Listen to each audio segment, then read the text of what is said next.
I'm Lat Blaylock and I'm a religious education advisor. Used to be a teacher of RE and nowadays I'm involved in training and supporting religious education teachers all over the United Kingdom. Where is God? One of the biggest of the big questions, and this question we have used over some years with pupils in our annual art competition that we call Art in Heaven. And the answers pupils give to the question usually come in the form of a picture. Caution, God on a security camera. Some people believe, of course, that God watches you everywhere and wherever you are and whatever you do.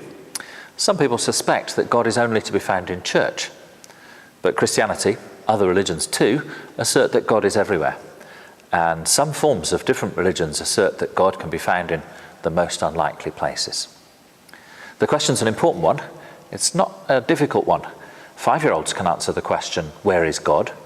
And in that sense, it's a better question than, is God real? That's a philosophical question with a yes or no answer. Where is God is in some ways, it's kind of the geography of God. Where would you look? How would you go about trying to hear? How could you possibly find out where is God? The answers that we get come from many different sources. Here, somebody agnostic, exploring the idea of searching for God. Godel or Google. How would you go about trying to find God if you did so? This example from a young Muslim artist pictures God as visible in every strand and tendril of the forest of the world. But a young woman with her eyes closed says, I see no evidence for God. The Muslim view that we must look for ourselves if we're going to find God. In this work of art, a young atheist pictures every prayer request she's ever made being denied by God. Your request has been denied. But by contrast, in this one, a young Christian pictures Jesus standing behind, casting a shadow. And in the shadow, in all the dark experiences of life, God is found. Those are good answers for religious education, where controversy is often the lifeblood of the learning. And actually, if you set several of those answers alongside of each other, where is God? In the stars. Where is God? In the human heart. Where is God? In my scriptures. Where is God? Anywhere you look. Where is God in the silence? Where is God after the end of this life? Where is God? Nowhere at all. A year 8 pupil said to me recently, I was asking the where is God question, and he said, he's in your imagination, mister, but he's not anywhere else. All of those plural answers to the where is God question give a pretty important clue as to one aspect of the aims and purposes of RE. RE is a subject where actually the questions, asking the big questions, learning to treasure the biggest questions that humans have ever asked down through the ages, those questions are really important. And asking them, giving them time and space, allowing imaginative, creative, thoughtful engagement with those questions, that really matters in RE. Actually, do notice that that can be scary for teachers. Teachers don't always like to say, I don't know the answer to that one. I'm not sure of what to say next. But actually, the whole point of exploring the biggest questions in RE is that answers are many and diverse. And working out how to establish the truth of an answer to a big religious or spiritual question, a key question that humans ask about beliefs and values, working out how to answer that is at the heart of what good RE does. Just think of that, if you will, in terms of the aims of religious education. Some people say that RE aims first for tolerance and respect, and I think that's a part of the process.